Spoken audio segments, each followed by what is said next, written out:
Welcome to week 53 of Misha and Dianne Watch Santa Barbara. Hello. We finished episode 256, originally on Monday, July 29th, 1985, the last day of the first year of Santa Barbara. Jack and Jerry were having a sword fight, as you might recall. One of them fell, and we weren't sure which. Well, we were pretty sure once the other one raised up his sword to stab him through the heart. It was pretty clear Jack was the one on the ground. Julia runs into the room at that point and sees the X on the back of Jerry's neck and says, "Stop, Jack. We should send Jerry in front of a judge, not kill him." She starts talking to him about how she, did actually want to sleep with Jerry, but, there were just other reasons that she didn't. And that gives Jack time to sort of regain consciousness. And the sword that he had earlier dropped was right near where he was lying. So he picks that up and they start to sword fight again. Until the king and a trusted guard arrive. And the king realizes there are two Jacks. And then Julia says, "I'm Julia Wainwright." And the king says, "How many of you are there?" But he doesn't know who she is, so even though she points out the correct Jack, he can't really trust her. So he gives them a test. And he asks them what his birthday is. Well, the Jack on the right doesn't know, and the Jack on the left says, well, any schoolboy could have looked this up, but he gives them the correct date. And then the king asks him what did he catch him doing, or who did he catch him with in the garden X number of years ago? And the Jack on the left doesn't know, but the one on the right says that he was having an affair with Lady Eudoxia. Lady Eudoxia. And the king immediately has the guy on the left arrested and says, "Jack, you never could remember my birthday." I was so glad they did a full reprise, actually, of this sword fight, because it is a really wonderful sword fight. And as you know, from our last podcast, I actually missed a little bit of it. So I think it was they may really have nice redone to it. see it. Yeah. Or actually they did it from an earlier point, from a midpoint. I think there actually was more, or different choreography in the previous episode. So the king and Jerry and the guard leave, and then Julia slaps Jack. She says, "That's for sleeping with Augusta." Then she slaps him again, and that's for Lady Eudoxia. Jack says that she's just transferring her anger with Jerry to him. And she says, "On the contrary, it's the other way around. All the things I wanted to do to you, I've done to Jerry." And Jack says that he's glad it's out of her system. She says, "Oh no, I intend to do them all over again." And then Jack collapses, falls to the floor. So I think maybe the months of perhaps reduced nutrition and torture have finally taken their toll on him. Yes, I think he's probably really just been running on adrenaline for the last few episodes.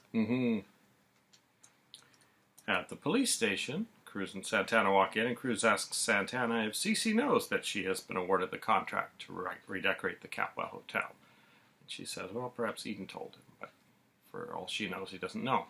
Santana then recalls how, when they were younger, Cruz used to get her to check her TV guide to see if there were any Zorro movies on, because the Castillos didn't have a television. And Cruz doesn't really remember this, but this is more of Santana trying to, get Cruz to remember the good times they had growing up, when I think she had already said before she had a crush on him. So yeah, I think she's trying to really strengthen their ties together and sort of remind him of the bond they used to have way before Eden was really in the picture. Mason arrives and points out to Cruz that it was kind of tacky for him to take Santana out to lunch at the Orient Express, his ex's restaurant. Then Mary arrives and asks Cruz why he didn't arrest Ted. And Cruz says, well, I'm the one who got punched, so it's up to me. And then she says, well, the terms of his bail says he needs to keep away from Christie. And Cruz said, well, that was a public place. And anyone could run into anyone there. So then she asks Cruz if he thinks Ted's guilty, and Cruz says, I can't say because the investigation is still open and we're still looking for other suspects, which is an interesting piece of information. You'd think if the district attorney was going ahead with charges, I don't know if here the police are allowed to continue pursuing a case once charges have been laid against someone else, because it actually it's something the defense could use, I think. Mary, I think, is fiddling with her necklace, which has a cross on it, and it ends up breaking and falling to the floor. And Mason swoops in and picks it up for her. And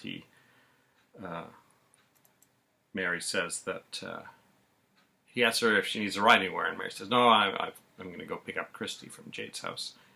And then when she leaves, Mason thanks Cruz for letting him ride in to Mary's rescue, which I don't think was necessarily Cruz's intention. No, but, no. It's interesting to have Cruz painted as the bad guy to any of the characters, because really we know he's the hero of the show. Back at the Perkins house, Ted is still trying to get Christy to recant her statement, but she says she's not lying, and then he says, well, perhaps you're just blocking the truth and need to see a psychiatrist. This is actually kind of interesting, because this week or the last few weeks on Days of Our Lives, there's been a rape victim who can't quite remember the events, and on the message boards, everyone keeps saying, your grandmother is a psychiatrist/hypnotist. Yeah. Why didn't you go there 2 months ago so you could remember the events, you know? And then Ted asks her to imagine what it's going to be like for him if he spends 20 years in prison, you know, coming out when he's got all these plans right now for his future and with Lakin. And then he says, imagine yourself 20 years from now if you still feel like you do today.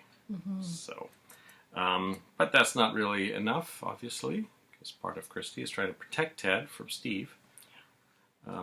Mary arrives and is shocked to find Ted there and is extremely angry, as you might imagine. He goes to the phone to call the police. But Mason stops her. He had overheard he was going to Jade, and I think he'd already put two and two together that Ted might be getting Jade to call Christy over, so luckily Mason manages to stop her from calling the police. Then he starts taking her to task for her behavior, saying it's not very Christian. So I think we are seeing the downfall of Mary as a nun, being played out in these scenes. He says, you abandoned Christy to a drunk mother, an abusive stepfather, and a stepbrother whose temper is known throughout the state. So that's interesting. Yeah. I mean, I think we've seen that, and not just in private with Christy, but in public we've seen Steve's temper. Yeah. So it's interesting that it's well known to his former employers and current employers, I would think. Princess Celeste stops Amy from picking up her baby. And Amy reveals to Celeste who she is, because of course she was still dressed as a monk. And Celeste pulls a knife and takes the baby. But Brick bursts in and grabs the knife, and as the king appears from the other side and grabs the baby. And we find out that the king's name is Magnus, and that the prince's name was Adrian. And Magnus accuses Celeste of killing his son, Adrian, and she says he never loved her, and he says everyone knew you were carrying on with 2 guards. And then Celeste says that he should be happy to have an heir, which surprises everyone, because no one at all assumed Amy's baby was the son of Adrian. But Celeste says that at one point Adrian went to California for an extended time, and when he returned, he had revealed to her that he'd had his sperm frozen at a clinic in California. And she kind of figured that signed his death warrant, because then she hatched a plan where she would kill him and impregnate herself with his sperm, and she tried to get Jack to help her, but of course he was having none of it. So then she tracked down Jack's cousin, Jerry, and he was more than willing to help, and I think she helped him with the plastic surgery to look like Jack, and then went to the clinic to have artificial insemination. Now, Amy then says, I remember that clinic. I went there once when I was feeling very unwell. And Celeste says, yes, you were in the next cubicle, and somehow they accidentally impregnated you. Which is really interesting, because, you kind of need, if you're going to have artificial insemination, you kind of need to have, your hormone levels all right, and usually there's weeks and months of preamble and syncing up cycles and timing and things so that you will get pregnant. But I suppose it's possible that Amy just lucked out and got pregnant from that. And she was carrying Adrian's baby. So they just decided to watch her and take the baby when it was born. Now, I also would have thought the princess would perhaps be in a more luxurious clinic than wherever it was that Amy had landed with her illness. Mm-hmm. I assume it was in San Francisco, so I don't know what Prince Adrian was doing hanging out in San Francisco, but anything not to be with Celeste, I guess. The king has Celeste arrested for treason and sent to the dungeon. And they do mention the Prime Minister is still loose. So Jerry's presumably in the dungeon and Celeste, but the Prime Minister is still loose. That's the third of the more well-known conspirators that we have seen. So I guess the cartel is running around somewhere too. Well, it'll be interesting to know how much they know. You know, they probably didn't know the king was being poisoned, perhaps, or that Adrian was killed. They just knew the king didn't want drilling rights, but the Prime Minister did. So, then the king says, "Oh, how silly of me, Amy! You've never held your baby." And so Amy finally gets to hold Johnny. So I'm guessing Johnny is now the name we're going to be hearing, rather than not Baby John. Dr. Morrison's nurse in Santa Barbara calls Cece to say that he still needs to come in about his brain issues and that he should be taking his medication. And of course he blows them off again. And Mason arrives to tell them, Cece and Sophia, that the DA has postponed Sophia's trial so that she can have time to replace Jack Lee. But Mason thinks he really just doesn't want to deal with two trials at once and would rather do them consecutively so that he can stay in the news as he prosecutes the high-profile Capwell family, which I think is a very reasonable assumption. I think so, sure too. Steve Bassett is, thinking the same thing. Not that he's necessarily he's on the Sophia case too, isn't he? They got put on both of them. Cece kind of has an episode in front of both Sophia and Mason. So I think this is the first time Mason realizes something's wrong with his dad. And we will see how Mason utilizes that in information in future episodes. Santana arrives and tries to see Brandon. Mason says to her that Gina's coming home in a few days, and she'll turn you and Sophia into matching throw rugs. Cece throws Santana out. He does not want her seeing Brandon at all now. Sophia comes downstairs in a swimsuit to try and jog Cece's memory, perhaps. Asks if she remembers. Cece asks her, "Do you remember the first day we met?" And he says, "Yeah, I was on the beach, and you were being pulled in by an undertow, and I had to come in and rescue you." And from the look on Sophia's face, I think it's pretty clear that she was faking that so that Cece would come in and try to rescue her. Well, she was an actress. So anyway, she doesn't let on about that, but Cece goes on about how they were both recently single, him from Pamela and you from Lionel, although you didn't tell me his name. And they hug, and Sophia says, "Gina is your wife." Then shortly after that, they end up kissing. But then Cece collapses, and once again collapses into the chair, but this time he loses consciousness. So I think Cece's, is it an aneurysm? I think so, but it has not, at least so far, turned him homicidal, like Peter's. Flint. Yeah. Well, it could change his personality. So that's it. This was a very action-filled episode. There was lots going on in this episode. I trimmed some things here that were not too relevant, but a lot going on here. And that is the end of year 1 of Santa Barbara. And starting tomorrow, we will be beginning year 2, Tuesday, July 30th, episode 257. So anything you want to say about the year we've had? Well, it's just been so action-packed, and we've seen so many characters come and go in so many exciting ways. I think it'll be really interesting to see how these 3 trials wrap up. I think that's the next thing. And I guess what happens with Amy and Brick, like, would it be expected for Amy to stay in New Zealand since her baby is there? That would be interesting. The king actually kind of said, "Welcome to our family." Yeah. So I think he will be expecting her to stay there. Yeah. And will Jade come downstairs? Because there was an awful lot of yelling in her house and carrying on during this episode between Mason and Christy and Tad and, well, of course, Mary as well. So it's kind of interesting that Jade didn't seem to hear any of that. So it didn't even occur to me that she wasn't even in this episode. She was just upstairs the whole time. One thing that on Days of Our Lives, people have been complaining about having so many rape storylines in the last few years. There were 2 or 3. And I realized there were 7 rapes in the first season of Santa Barbara. So that is probably excessive.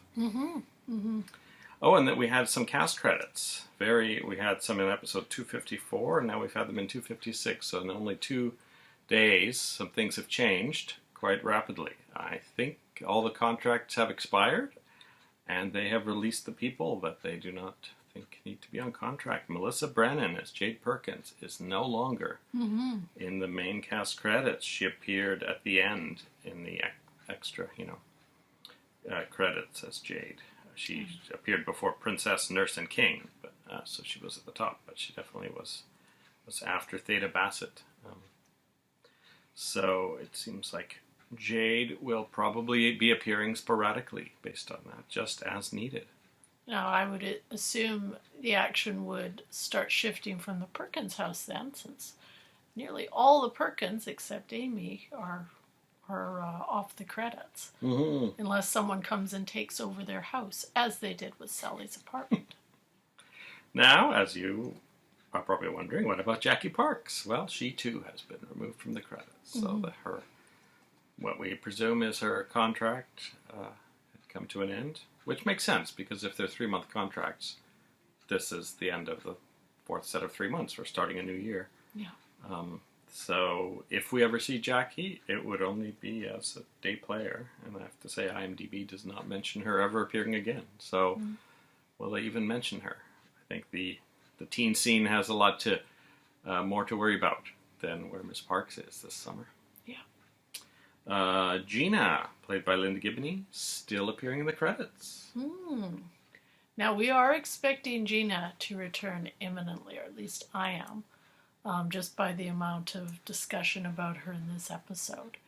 I will be interested to see what kind of state her pregnancy is in, because that's something that it seems to me has kind of fallen by the wayside a little bit. So it'll be interesting to see if the writers remember that she is actually pregnant and what they do with that.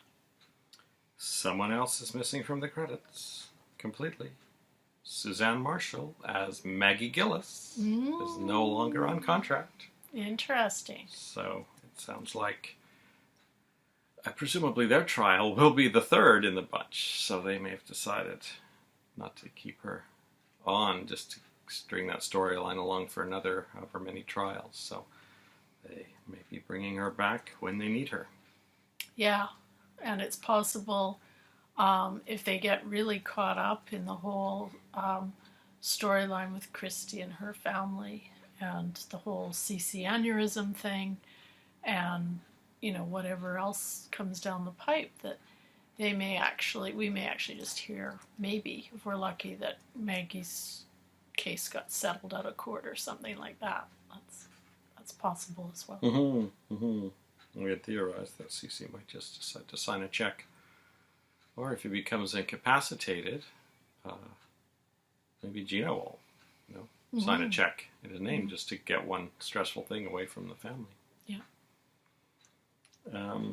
So that's it for year 1. I have a few extras that I do for this week's podcast, which I will intersperse between the episodes, and we are starting year 2 tomorrow, which you'll see in just a few minutes. We'll see you then. Bye-bye. Santa Barbara, year 1. Whatever happened to... Number 16, Ruben Andrade. Ruben was the first member of the Andrade family to vanish from the scene. His last appearance was in episode number 135 on February 6, 1985. But as his character did not leave town, he continues to be mentioned. The most recent mention was in episode number 260, August 2nd, 1985. Number 15, Jackie Parks. While appearing to be poised for a summertime romance with Ted Capwell, now that her husband was finally dead, Jackie Parks appeared in the credits until episode number 254, July 25th, 1985. But her last appearance was months earlier in episode number 200 on May 8th. As of August 2nd, she has not been mentioned by any of Lyman Prep's graduating class of 1985. Number 14, CeCe's Art Collection. It was revealed that the Lockridge Art Collection was made up of mostly forgeries that had been painted for Lionel Lockridge by Elizabeth Peel. We then learned that Elizabeth Peel had been the broker who had built up CeCe Capwell's art collection years earlier. The implication was that all of CeCe's paintings were also forgeries painted by Elizabeth. However, after agreeing to help CeCe freshen up his collection, Elizabeth Peel unexpectedly left Santa Barbara, never to return. Will we ever find out if all of CeCe's paintings are forgeries? Number 13, Philip. Philip the butler is the first character we saw in the flashback to the day of Channing's death, July 30th, 1979. He was ordered by Cruz Castillo to repeat all of his actions during the reenactment of Channing's murder in episode number 217, May 31st, 1985. However, Ian Abercrombie's final appearance as Philip was in episode number 143, February 18th, in a flashback no less. Cruz's instructions to Philip on the day of the reenactment were relayed to him by Rosa, and with the reenactment taking place wholly within the study and the adjacent hallway, Philip's actions in the atrium were never shown. Philip has been mentioned in several later episodes, although he was not seen. Will we ever see Philip again? Number 12, Peter Flint's Two-Way Mirror. In order to spy on Mason, Peter Flint had a two-way mirror installed in the presidential suite of the Capwell Hotel. CeCe Capwell learned of its existence in episode number 163, but we never saw CeCe give the order to have the mirror removed. It's a two-way mirror. Will we ever see the two-way mirror again? Number 11, The Tunnels. After discovering that there were tunnels connecting the Capwell and Lockridge mansions, CeCe makes preparations to have the tunnels sealed in episode number 185. They subsequently explode in episode 193, causing major portions of the tunnel system to collapse. But the tunnel entrances were never sealed. Will anyone ever use those tunnels again? Number 10, Pamela and Mason's Scheme. Early on, through flashbacks of Channing with Mason, we learned that Mason and his mother Pamela were involved in a scheme so dastardly that Channing's threat to reveal their secret was enough to put Mason on the suspect list as Channing's murderer. The scheme was again referred to in front of the entire family during the reenactment of the murder, but it has not been mentioned since.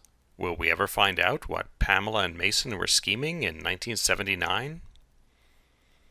Number 9, Minx's Other Children. In episode number 39, Lionel says to Minx that he is her firstborn. I won't stand for it. I'll take action. Now, what kind of action are you going to take? I mean, I am your firstborn, your beloved. Now, don't try and charm me. It won't work. However, since then we have had no further mention of Lionel's younger siblings. Will we ever meet the other siblings that Lionel was referring to? Number 8, Santana's Sisters. In episode 13, Cruz asks Ruben about his children, Danny, Santana, Gabriela, and Olivia. How's the family? Tiny. Trouble. What about, I heard Olivia, she's a doctor? No, an intern. We're very proud. Top of her medical class. Santana. She's an interior decorator now. Gabriela, she spends most of her time on the telephone. And Olivia, she thinks of almost nothing but medicine. Up until this point, we had not met or even heard of Gabriella or Olivia. At least one of them must still live at home, but no one was worried about either of them when an earthquake struck Santa Barbara, and neither has been mentioned since. Number 7. Sally Taylor. After Kelly stole back Joe, Sally Taylor's fantasy boyfriend, then started taking more and more of her shifts waitressing at La Mesa, then took over her apartment and banished her to the beach, Sally appeared, after a long hiatus, as a bridesmaid at Kelly and Joe's wedding. She seemed extremely happy to be there, but she has not been mentioned since. She was perhaps not too happy that Kelly managed to get Joe killed so soon after the wedding. Will Kelly ever remember all of the terrible things she's done to Sally Taylor? Number 6. Kelly's best friend, Dr. Tony Carlin.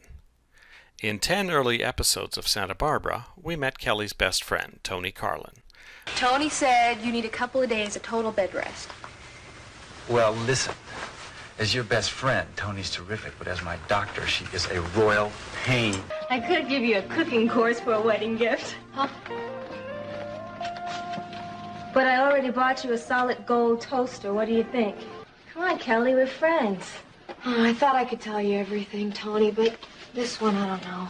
Look, Kelly, I'm no analyst, but it's obvious to me that you still love Joe Perkins. By the time of her wedding to Joe in episode number 134, she is not even mentioned, let alone a bridesmaid.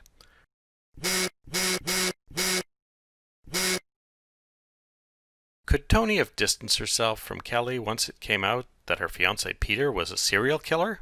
Or could there be another victim of the Carnation Killer that nobody has yet discovered? Number 5. The Logbook of the Amanda Lockridge.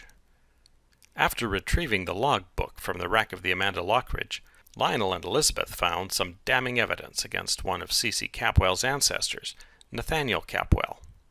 Not content with the truth, they forged a few additional pages. Lionel was convinced that the revelation would destroy the Capwell family's standing in Santa Barbara for good. However, Lionel was arrested partway through the press conference, and after being released from prison, he never bothered to continue with his scheme to bring down the Capwells. Number 4. Amanda Lockridge's Hidden Emerald. Another find on the Amanda Lockridge was the description of a valuable emerald that Amanda Lockridge had hidden so that Nathaniel Capwell couldn't get his hands on it. While Cruz and Eden went so far as to form a company to search for the emerald, both they and the Lockridge seem to have gotten so distracted by life in Santa Barbara that they've completely forgotten about the emerald. Number 3. The Person Who Coshed Joe.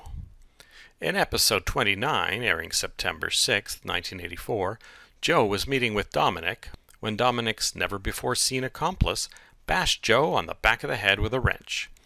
This person was never revealed. When Marcello Armonti appeared in episode 114, January 7th, as Sophia's stepson and accomplice, some may have assumed that he was the basher. But then Cruz Castillo requested a complete rundown of all of Marcello's visa applications, and it was revealed that Marcello didn't enter the United States until January of 1985. Will we ever know the identity of the second person who was helping Sophia way back in episode 29? Number 2.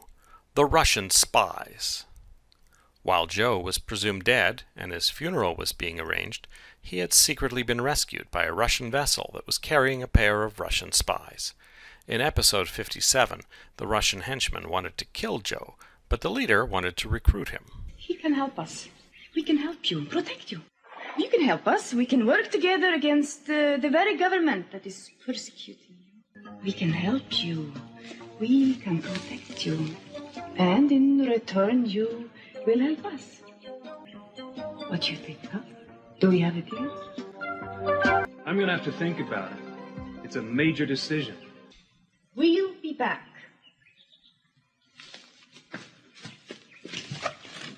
They were not. Number 1. Dr. Renfro's Body. In episode 236, Dr. Renfro was shot dead in an armchair at the far left of the Perkins living room. For the next 20 episodes, no mention was made about a dead man being found in the Perkins house. When we finally saw the Perkins living room again in episode 256, the camera conspicuously stays away from the left side of the room, and no mention is made of a body being found, or the glass in the front window having been repaired for the third time in 1 year.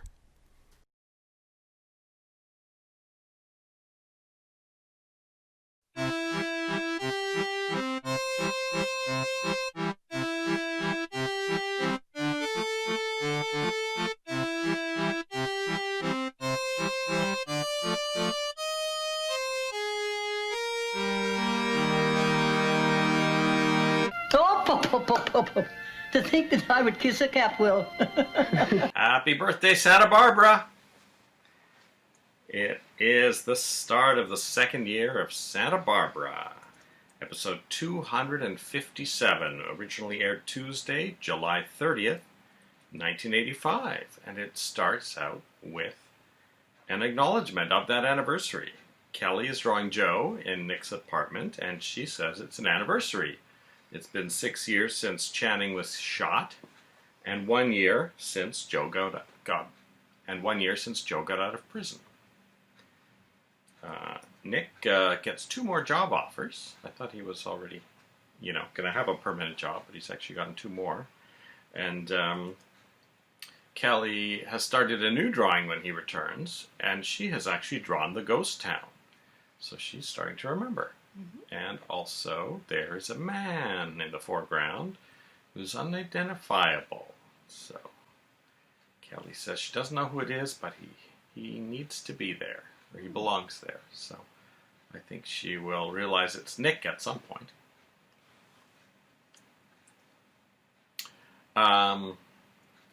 Mason asks Mary not to call the police. Mm-hmm. So she calls Steve. We don't actually see him in this episode, though. So no, he sort of is hanging over it like a threat. Mm-hmm. Ted, of course, decides to run. He runs out the door of the Perkins house. And most of the rest of the episode, Mason is looking for him. Mason continues to try to tell Mary that Ted is a good person. He says, one day you're going to come to Ted and ask his forgiveness. Mary says, no, I hate him. Mason says, I think you missed your calling. You don't belong in a convent, you belong in a lynch mob. So I think this is going to contribute to Mary's, perhaps, deciding not to be a nun anymore. Cece regains consciousness and tells Sophia about his aneurysm and swears her to secrecy.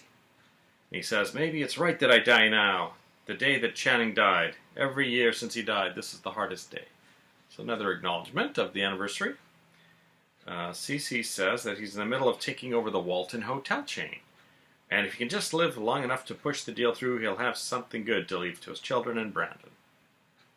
So I think Cece is actually worried he will die soon. Then Cece catches Santana playing with Brandon, just as Gina walks in. Mason has picked her up from the place where she's been released, and he's pre-warned her about Sophia and Santana, and Gina says that she's already been planning on how to get rid of them. So Santana asks for Sophia's help against Gina, but Sophia doesn't think that's a good idea, and Gina says she's going to the store, and when she comes back, she expects them both to be gone. When she returns, they're both still there, and they've actually just Santana's just actually talked Sophia into going upstairs with her so she can see Brandon. So Gina races up the stairs, and I watched this a couple of times to see exactly what happens. They both turn, Sophia and Santana both turn towards Gina, and somehow both manage to jostle her in such a way that she falls down the stairs. At first I thought Gina had pushed her slightly, but when I rewatched it, they actually both just turned innocuously, but I think Gina will easily blame both of them. Mason had said, as he observed Santana and Sophia going up the stairs, Santana always treads where angels fear to go. So it'll be interesting to see what effect this fall has on Gina, if it leaves her, at least a little bit out of sorts, or with a more serious head injury, if she is in a coma and maybe under threat of getting back on painkillers again, or maybe this will lead to, if not a complete change of personality, at least a bit of a change in her agenda. I think she'll be even more determined to get the other women out of Cece's life.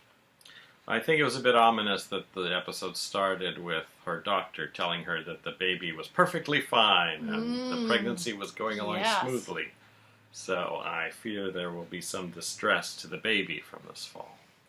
Yes, actually, that's a really good point, too.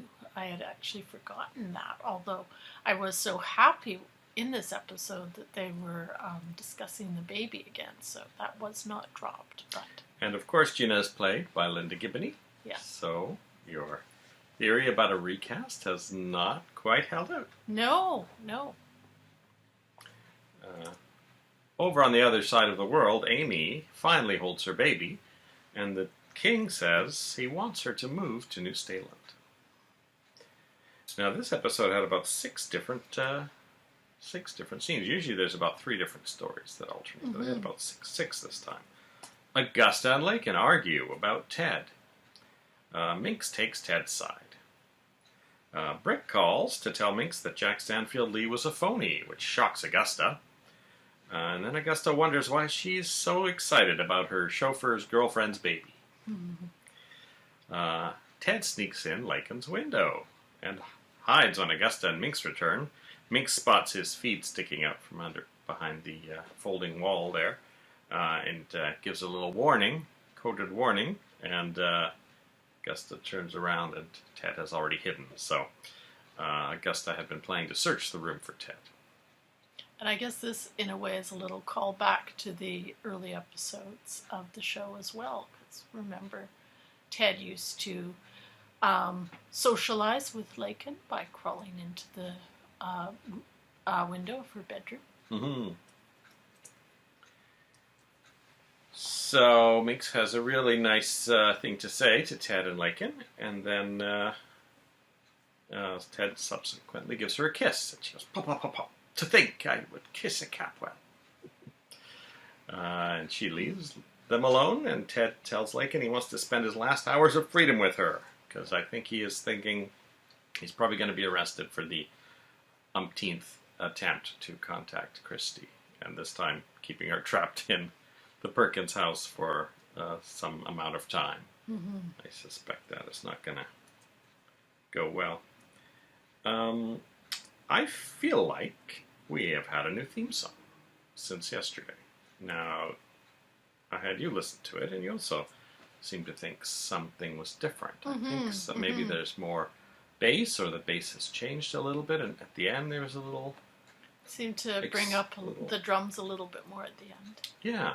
So anyway, we both felt it, so I don't know if we just have somehow switched to recordings that, were missing some range, and it just is a coincidence that it's right on the anniversary. But I do remember thinking as a kid that they had changed the theme song several times. So let's go with that anniversary revamp as the answer. And we spotted Peter Mark Richmond on Vegas as, he was a bad guy. What a shocker. So that is the end of the episode. So we are launching year 2.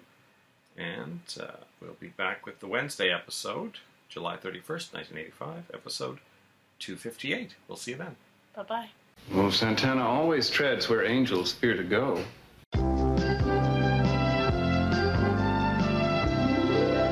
You became my focus, night and day. You were bored. You had nothing to do in between floggings. Lakin, I am so disappointed in you. Must be something from your father's side of the family. Mother, be quiet. Welcome back. Hello. We finished episode 258 of Santa Barbara, originally aired Wednesday, July 31st, 1985. Now, in the last episode, Gina had returned, and you remember about a month ago I said it was someone's last episode, according to IMDb. Well, IMDb was mistaken on the date. It was actually the one we just saw was their last episode. And, or the one we saw yesterday was their last episode. And that person is Scott Curtis, the first Brandon Capwell. So he was back to greet his mom, I guess, or at least to be chased around by Santana in the last episode. But apparently he got a movie offer. And so 257 was his last episode. So you were wrong when you guessed Gina. In long story short. But did you ever tell me what character ended? A Just few vanished? weeks ago? Yeah. It was Maggie Gillis. Oh, that's right. You did tell me that. Well, I said she was out of the credits, but I didn't tell you that. According to IMDb, we never see her again. Wow. And presumably Ben either. So, technically I could have put her in the Whatever Happened To segment for this first year, except that she vanished one day before the end of the year, and there's no on-screen indication yet that she has vanished. So, because we did see CC mention that Jack Lee was going to take over the Maggie Gillis case after that. So we will just see if that peters out, or if he just writes her a check one day, or what happens. So I do hope they close it off somehow. Yeah, I mean, there's two things. There's the relationship with Warren, and then there's the lawsuit, right? Yeah. So yeah, you can write off the lawsuit with the CC just saying, "Oh, I've got too much to worry about. Let's just write her a check." But I mean, the whole Warren relationship is going to have to end up, with a one-sided phone call from Maggie or something? I don't know. Or a note from her, a letter. So anyway, we will see what happens. I have no memory of how that happened, obviously, because it's clearly not going to be a major on-screen thing. So anyway, back to the episode. Gina, as you might remember, has fallen down the stairs. Upon rewatch, she grabs both Santana and Sophia's arms, and they both turn, and she loses her balance. So I could see how she could blame them both, which she does. She tells everyone that can listen, Sophia, Ted, CC, Ted, Mason, that Sophia and Santana pushed her down the stairs. And then she manages to get them to visit her in private in her hospital room, and she tells them she will get even with them. And interestingly enough, Mason is around as well, and he actually says that he doesn't think Gina is necessarily wrong in her assessment of it. I mean, it was an accident, but he's not 100% on Santana and Sophia's side either. And he's actually quite frank in some ways, or actually, I think he's fairly frank in his assessment that they maybe have kind of pushed Gina a little bit too. Yeah.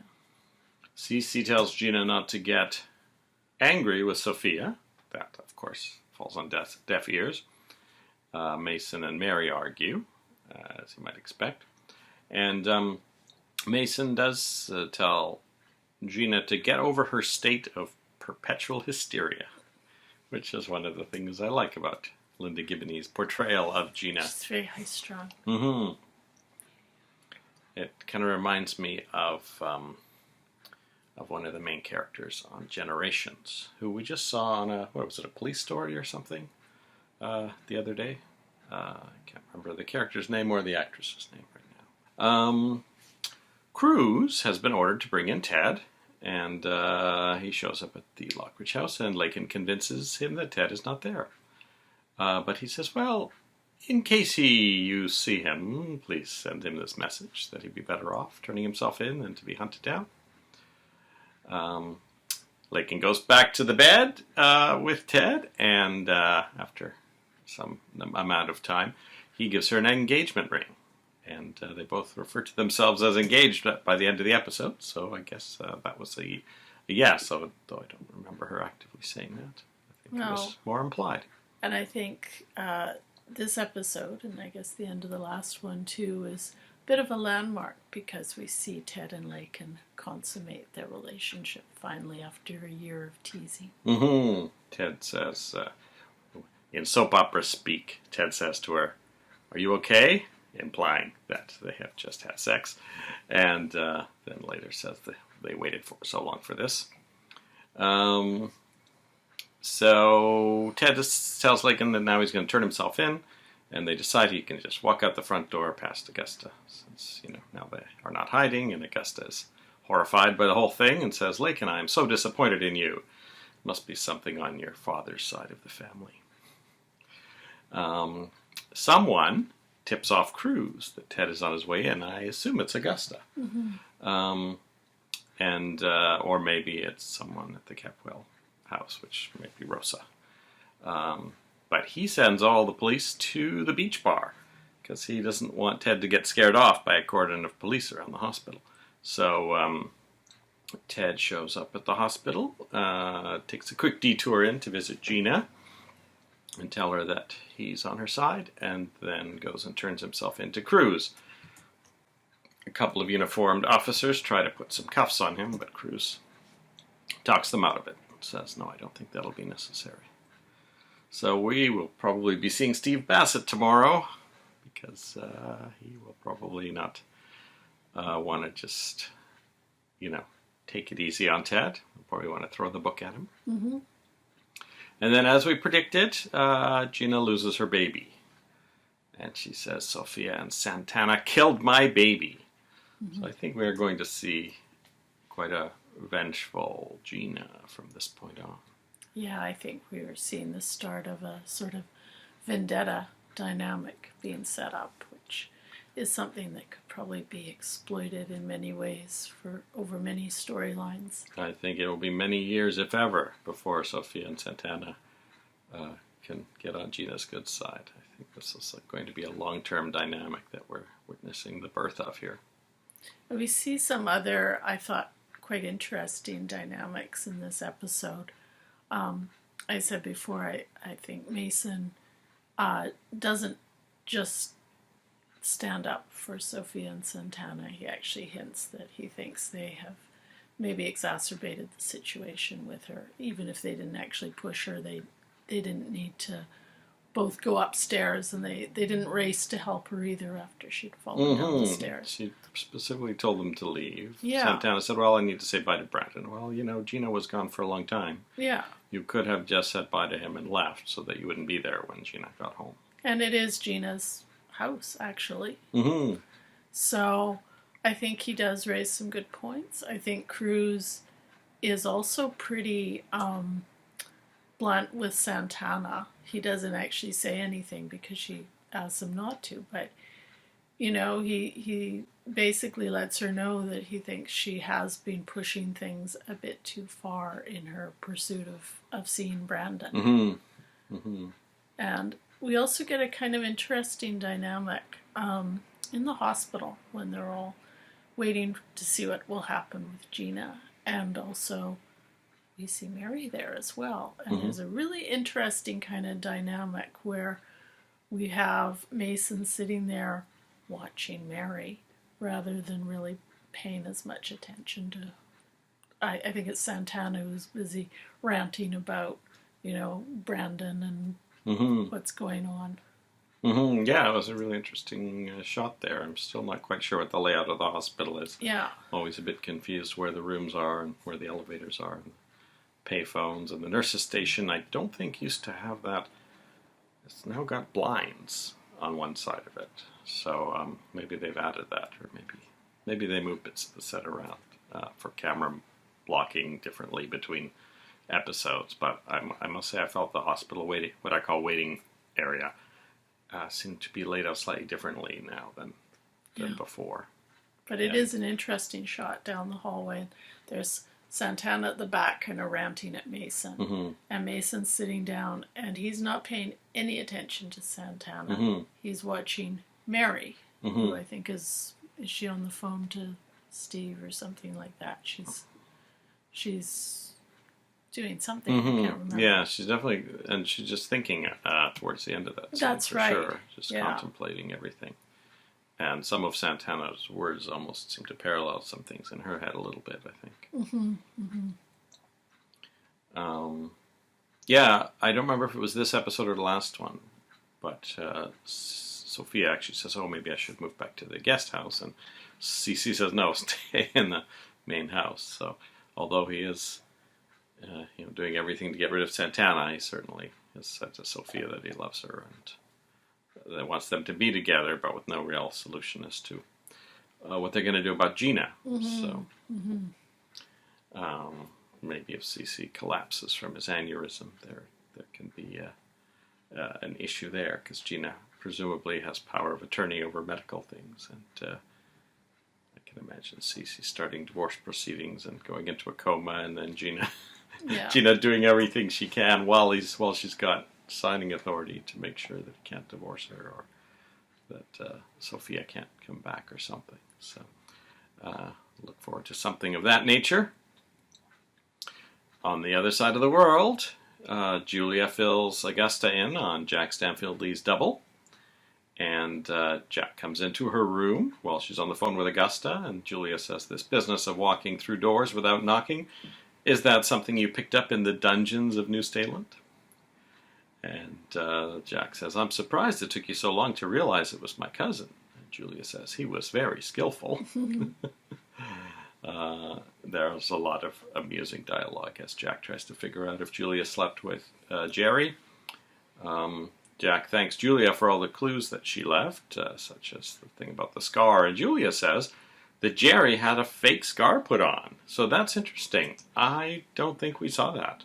No. But presumably Jerry did have his shirt off. Not in any scenes we saw, though, because we were waiting for that. But presumably in some of the times they were changing into costumes or whatever, she noticed that the scar was there. They just never made anything of it, unless somehow we've seen an edited version of one of the episodes. But I think they're all, other than sometimes credits missing, I think they're all pretty complete.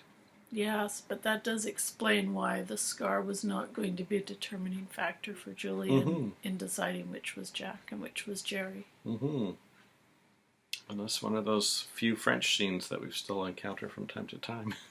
Covered that whole thing in a half sentence.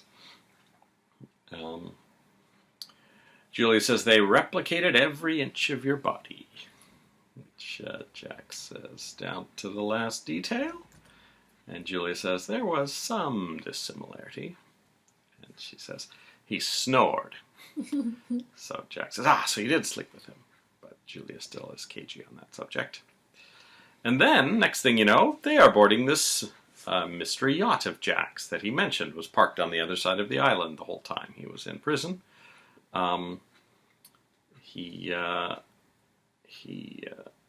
says that in the dungeon he had time to think about Julia, and he thought about her night and day and focused on her and the mistakes he made, and lo and behold, she happens to be the one who rescued her, the one person he's been thinking about. And she says, why do I feel like a piece of prime rib right now? And she says, you were bored between floggings? He says he hopes they catch the Prime Minister soon, and that he will be put into the dungeon for 6 months like him. But guess what? The Prime Minister has been living on Jack's yacht, and he shows up with a gun and forces them to take him out to sea where he has a boat waiting. And before he escapes, he disables, he says their navigation equipment, but then they can't get it started, so he must have broken something to do with the starter as well. And he also disables the radio. And there's a storm coming, so he leaves them alone on a basically dead yacht out in the middle of the sea during a storm. And Jack says, I bought this on a sunny day. I have no idea if it could weather a storm. Now, did he also not say that the cartel was on the boat too, or something like that? He had some cartel members waiting to pick him up on the boat. So. Right. It's still not clear how many of the cartel members are aware of the kidnappings and doubles and treason and poisoning, of the king. So it may just be Celeste and Jerry and the Prime Minister were the ones doing all of the super evil things. But it's interesting that the cartel and the Prime Minister basically have escaped, as far as we know, so they may be, back to haunt them, because Jack and Julia might. I imagine, so just from a soap opera standpoint, perhaps they'll end up on a desert island for a while, waiting to be rescued, and they'll rekindle their relationship there. it makes sense for them to be isolated a little bit, although that might throw off some of the lawsuits that are all waiting for Jack to come back in Santa Barbara. The cartel and the Prime Minister may also go the same way as the Russian spies who were menacing That's Joe true. Perkins all those episodes ago. I'm wondering if Jack's, presumably Mason's not handling Ted's case, or he is, right? Mm-hmm. So I don't know if Cece would replace him as soon as Jack came back, but I suppose if Jack were on a desert island, then Mason could definitely go head-to-head with Steve Bassett, which I think is a preferable thing from a character standpoint, to have Mason finally be seen in court, and we'll see, how good he is, I guess. Yeah, I think that's what we're building up to, is having Mason and Steve Bassett go head-to-head, and Steve Bassett is apparently fighting for his sister. Now we know it's a lot more ugly and complicated than that. And with Mason fighting for his brother. And it's kind of interesting casting with Steve Bassett, because in some ways he and Lane Davies look a little bit alike in that they both have dark features, and the characters are both district and former district attorneys of Santa Barbara. So they're actually a kind of interesting, they're kind of an interesting duo to be conflicting with each other. Yeah, so I think that makes sense for them to maybe keep Jack off the canvas at least until Ted's trial is over, and then we'll see when it's time for Sophia's trial, how the various lawyers on the show shake out. Yes. So. And if we see Lindsay again. I think Steve did say everyone who was in that study is going to be on the witness stand, so presumably we will see him on the stand, although, Minx wasn't at the party that she was supposed to be at when they did the reenactment, so they may just start an episode saying, well, that was Lindsay's testimony, and we might not see him again, so we will see. And we'll see if Jack and Julia manage to rekindle something. And really, this whole summer, I think I must have been working a lot, because this whole summer of storylines is a big blur to me. I just remember that Ted was on trial, and that's about the only thing I remember from this whole summer. So it'll be all new to me.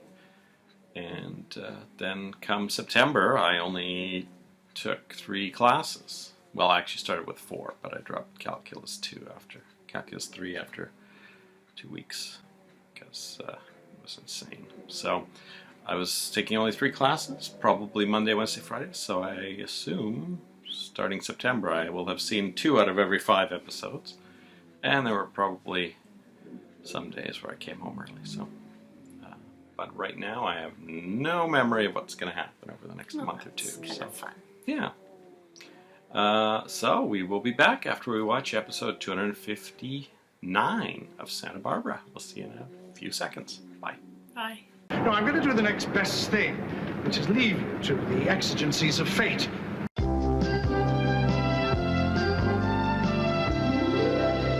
Ted, I'd like to think that I at least had you on our side in this case. No more wild living for me. That's because we've been victims of Genghis Capwell and his reign of terror. I always say if at first someone else succeeds, try again.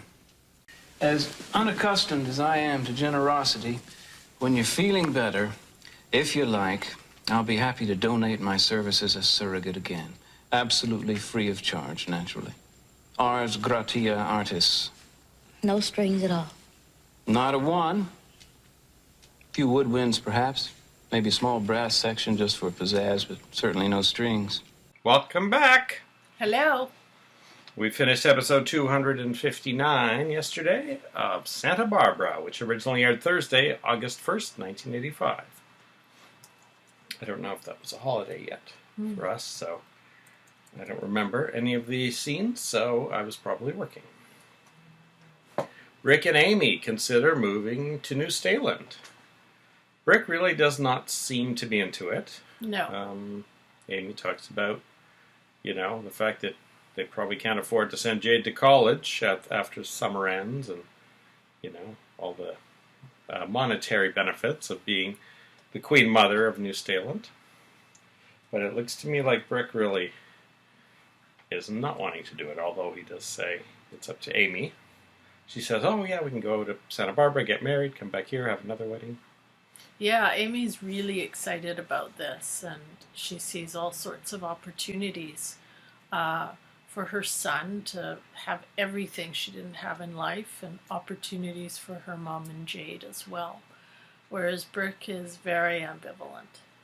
And so it kind of makes me wonder if, I know Amy says at one point that she won't stay without Brick, but it does make me wonder if perhaps this might at some point be a deal breaker, if she really wants to stay and sees staying as the way to get certain opportunities for her son, and Brick doesn't. That might be something that does come between them at some point. This is the last appearance of the King. The King's final appearance, episode 259. Prime Minister's final appearance was yesterday, 258. And Torture last appearance was 254. So I don't know if this next episode is going to have just Brick and Amy in the palace. The King did pop in briefly to say hi today. Yeah, because we know that Julia and Jack have already left, right? So, are presumably missing. Brick and Amy said they're probably catching up. Yeah. Little do they know that they're stuck on a thing. So we will see. May start with Amy saying, "No, let's go back to Santa Barbara." That may very well be it. And then the next scene will be them on a plane home. We will see. This theory we had of the slow attritions of the Perkinses, though, could really be, answered by having them all move to New Zealand. Yeah. I mean, I guess Jade will have to testify at Ted Capwell's trial. But other than that, as Amy says, it is just Jade and Marissa left. And they seem to be in a fairly dead-end position in Santa Barbara. So I can definitely see Amy's point of view that this is probably an opportunity she would never be able to take advantage of again, to support her son in a certain lifestyle and her family as well. So that's why I think, I don't know if she would really, at the end of the day, just say, oh yeah, you're right, Brick, let's go back to Santa Barbara. Or at least not without a little bit of an argument about it. We will see. They can't just lie in that bed talking about it every episode. No. I suspect a decision will be made in 260. Yeah. Reporters are interviewing Theda, Mary, and Christy outside the door of Christy's apartment. Christy clearly just wants to go inside, but Theda is talking it up a storm about how Ted got Christy that job at the Orient Express so he could be near her and have her whenever he wanted. And she just goes on and on and on about these things. So Christy's had a lot of jobs, but all of them are respectable. Mason shows Ted the interview in order to get him to try to spill some dirt on Christy, but he says, she's basically a good person. But Cruz reveals that Christy has previously been picked up for soliciting. So I'm pretty sure Mason will bring that up in the trial. He'll find a way. Yes, he said there are ways to bring things out without looking like the bad guy. So that'll be interesting to see how that comes out. And, presumably Theda's not aware of that, based on what she had just said in the scene seconds before Cruz revealed that. Cruz says there are also some fibers and hairs on Christy that didn't match Ted, so one wonders if those will match Steve, and in which case, it's not weird that her relatives, hair and fibers would be on her, so Cruz is also still questioning beach party goers, as well as Christy's former boyfriends. Cruz is thinking perhaps one of them returned that night. So, Mary has a dream about killing Ted. Once again questions her being a nun. So I think she's going farther and farther down the road to, at some point, renouncing, probably not her faith, but renouncing her role in the monastery here. Mm-hmm. Monastery, is that word? No. Is it a nunnery? Nunnery? Is it a cloister? A murder of nuns? Christy gets a letter from Ted saying, hey, why are you lying about this? So anyway, she just wishes he would stop, because I think she's pretty much decided it would be best for Ted just to go to jail. I rather suspect, though, that this note is not going to necessarily do Ted a lot of good if it falls into Steve's hands. Mm-hmm. Mm-hmm. Especially since Mary tore it up earlier. He might just pick and choose which parts he recovers. Yeah, exactly. Because at one point Ted apologizes for something in the note. So Ted is seen at the end of the episode writing Christy a second letter. So basically providing Steve with all sorts of free evidence he can use against him. Mm-hmm. Which makes me feel very sorry, as I said earlier, for Mason, who has to defend Ted. Gina asks Santana to come a little closer to her bed, and then attacks her! Which we saw coming, I think. She tells her that she'll never see Brandon again, and that's just the beginning. When Cece comes in, Gina tells Cece to fire Santana from the job at the Capwell Hotel. Yeah. And to make sure she never sees Brandon again. And Cece, at one point, says, oh, we'll talk about this later. But that's, I think, because she was lumping Sophia and Santana into the same request. But as we will see in the next scene, Cece actually gives Santana the news that she is fired. Mm-hmm. And I think he tells her she can't see Brandon again. So Gina then goes to Cruz to talk about this, and Cruz tells Santana. her... Sorry, yeah, Santana goes to Cruz, and he says something that his father used to tell him, which was to follow his heart in these kinds of situations. So Santana clearly is going to fight for Brandon. I think we were thinking that maybe Lindsay would be a potential lawyer, considering Mason is going to be on Gina's side. Mm-hmm.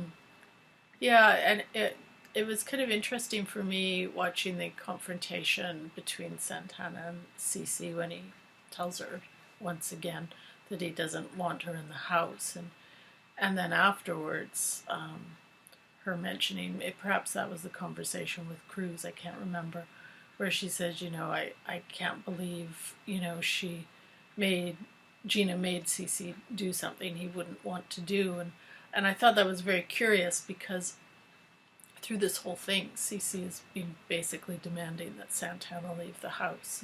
And, as far back as I think it was the second incarnation of Cece, he was saying that there was no way Santana was going to really be part of raising Brandon. So I don't know why Santana in this episode has the idea that Cece is somehow on her side.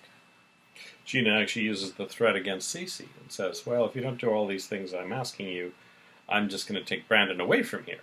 Mm-hmm. So I think he's a bit worried that could happen. Yeah. Gina tells Mason that she and Cece want to try to have another baby. But then she reflects that Cece wasn't very successful at getting her pregnant last time. And Mason once again offers his services. To that offer, Gina responds, Mason, you're one of a kind. So she seems to be very happy with the prospect of once again getting a donation from Mason in a very hilarious scene. Mason had a lot of very amusing lines in this scenes. one. Yeah, I think the writers like writing for Mason. To the extent that at one point Cece said, we don't need your asides, Mason. Cece's doctor tells him that he might have an attack if he and Gina try to conceive another baby. So Cece says, I'm not going to let this disease rule my life. But then Gina's doctor shows up and says that, guess what? Gina will never be able to have children again. Yeah. Which is a bit of a blow because Gina never really has had a child. So Cece says he'll go to tell her. But Santana actually overhears this conversation, so I'm wondering if she will somehow use that to her benefit in a way that I can't quite see right now. Yeah, I can't really see it being to her benefit at all. I would think this news would make it even less likely that She's willing to give up Brandon. Yeah, exactly. Mm-hmm. So, but it could be, maybe it could lead Santana to try to kidnap Brandon or something right away. She did threaten earlier in the episode to tell Brandon that she's her mother when Cece was trying to ban her. Mm-hmm. So that could happen. She might accelerate that now that she knows she's got a very short time period before Gina becomes super protective of her only child. Yeah, yeah. So there may be something happening there tomorrow as well. And that is the end of the episode. There was a lot of good lines in this episode. We did have, once again, cast credits in this one. We had last cast credits in episode 257, so only 2 episodes ago. So nothing has changed in the main cast. Everyone's still there who was there before. Jade isn't listed because she hasn't appeared since the last credits. Now that she's on, I don't even know what her status is, recurring or even just as some as-needed thing. The King is once again credited, as is Dr. Biddle. Now, I'm not sure who that is, because I don't think that's Cece's doctor. I think it was Morrison or something like that, wasn't it? And then Gina's doctor is credited as Gina's doctor. David Kagan is Gina's doctor, Dr. Biddle, Martin Cassidy. So unless there was a third doctor in this episode. Not sure. And Princess and Nurse and Prime Minister are not credited, so they are done credit-wise.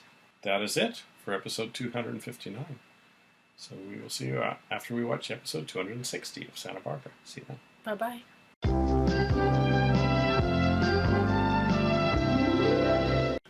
Welcome back. Hello. We finished episode 260, which originally aired on Friday, August 2nd, 1985. We've just found out that we might have some competition in the podcast game. Apparently Prince Harry and Meghan Markle have started their own podcast this week. I haven't heard whether it's going to be about Santa Barbara or not, but we might have to up our game if it is.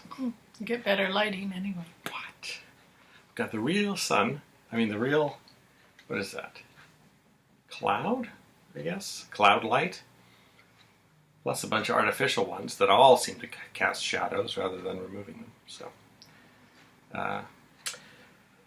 Rick tells Amy that he's got to get back to Santa Barbara because his mother is in the hospital. She's had some heart problems, and Rick arranges with Minx to have his mother move to Santa Barbara, which makes sense because you don't want them driving hundreds of miles. That's probably why the Bassetts all moved to Santa Barbara as well. So there would be a lot less driving going on. Amy is a little worried that he might not return, because he's leaning towards not moving to New Salem, and she's leaning towards moving there. Yeah. Santana spots Cece taking his medication, so she knows something's up there. And of course, Mason previously had seen that Cece has an issue, so I wonder if that information will combine in some way. Mason's more likely to talk to Gina than Santana, really. But Santana has another argument with Gina over her visitation with Brandon, and she says she's going to tell Brandon that she's his mother, and Gina says, well, then I'll tell him that you abandoned him, so that'll cancel that out. So she ends up running off to see Brandon, and drags Cruz along with her, and she says she has a letter for Brandon. And we don't actually see Brandon in this episode, but Santana's upstairs with him. Cruz and Kelly chat briefly, and Cruz confirms Santana is in with Brandon. So this is our first non-on-camera day for Brandon, where he's back, but he has no actor playing him. Kelly is drawing another picture of the ghost town, and this time she's drawn herself with the mystery man, and doesn't really look that much like Joe, although to me it didn't look that much like Nick, although they did kind of a blur or a fade into the scene of Kelly and Nick at the ghost town. I thought, well, it does kind of look like him there. but she's drawing him with black hair, so that's probably what threw me off. So some photos arrive that Nick has sent her to show her what he's been up to. And Sophia thinks he's not just sending them, for artistic purposes. Mm-hmm. And Kelly tells Sophia that she doesn't really know how to act with Nick anymore because of those missing 3 weeks. And Sophia says it's obvious that Nick cares about her.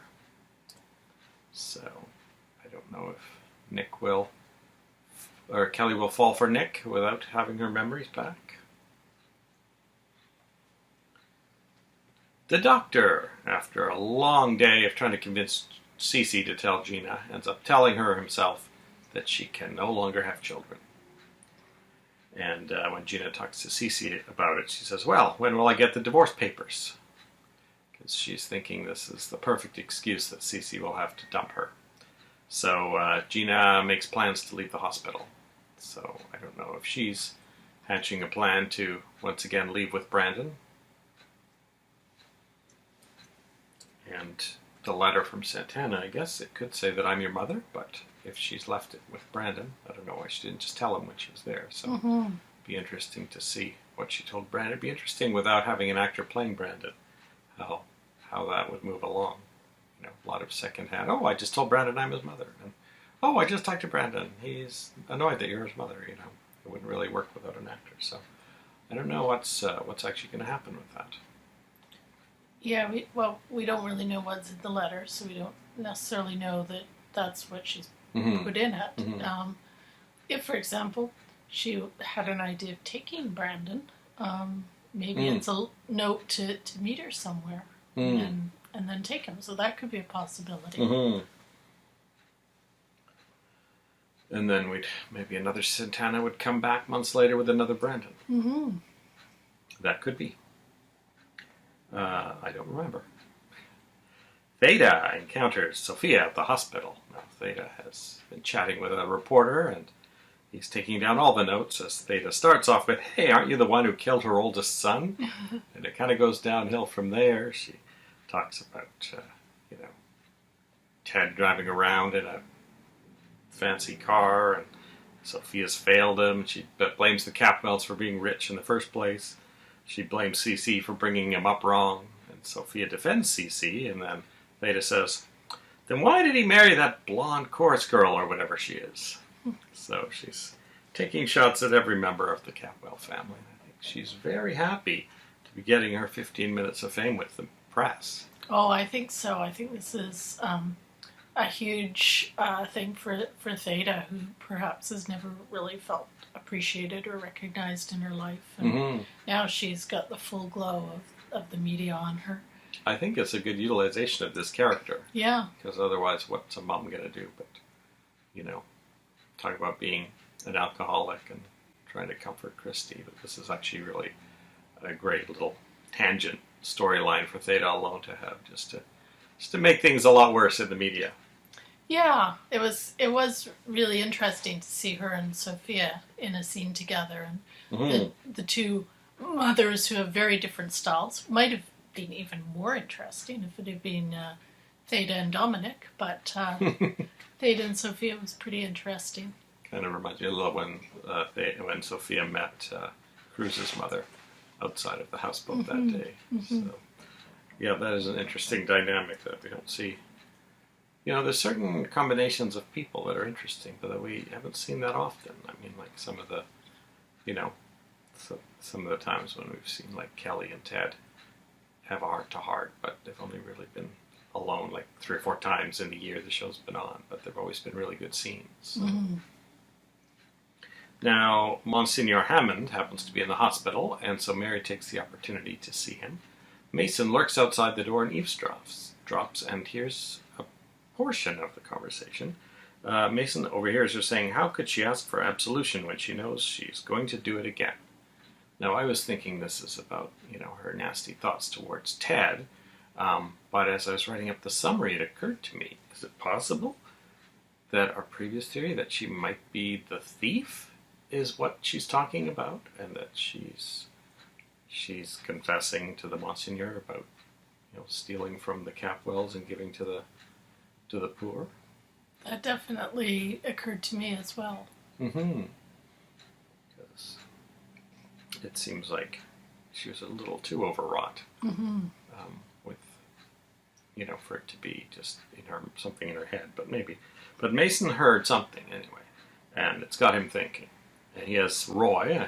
I don't know if we ever met Roy, but I think Mason's called Roy at random a few times, and has him follow Mary, and he reports back that Mary's gone to the Orient Express, and Mason finds her at the bar there.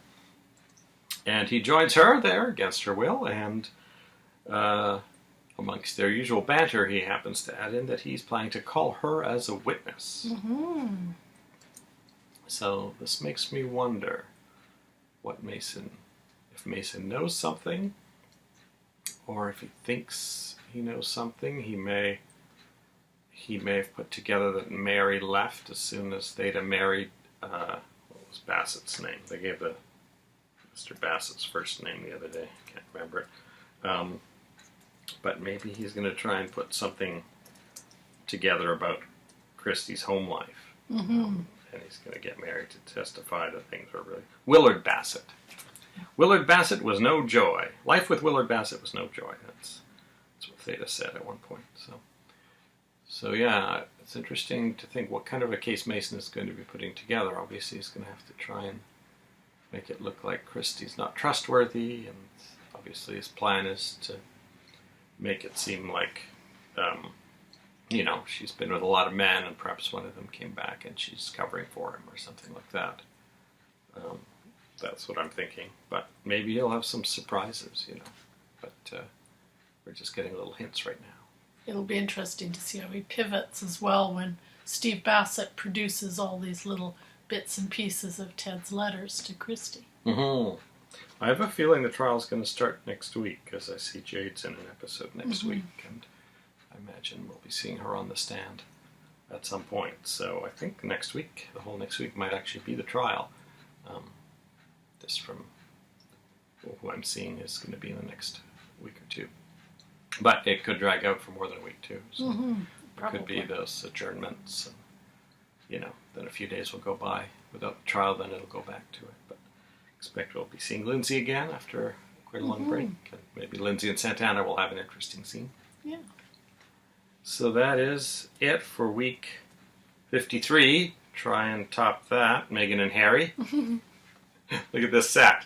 Come on. So that's it for the first week of year 2 of Santa Barbara. And we'll be... I've been working feverishly on the extras for this week, and basically I'm only going to get one done. It's the Whatever Happened To segment, and I've got 16 different people or storylines that seem to have vanished into thin air. So I'll have a few more anniversary-related extras that I'll probably pepper into the upcoming episodes, just because it's taken me a lot longer to get screenshots and things for this one. But hopefully it'll be enjoyable. Yeah. And that is it for week 53, and we'll see you probably in 2 weeks for week 54 of Santa Barbara. See you then. Bye-bye. Do you ever think that kingdoms are tough for kids to run? I mean,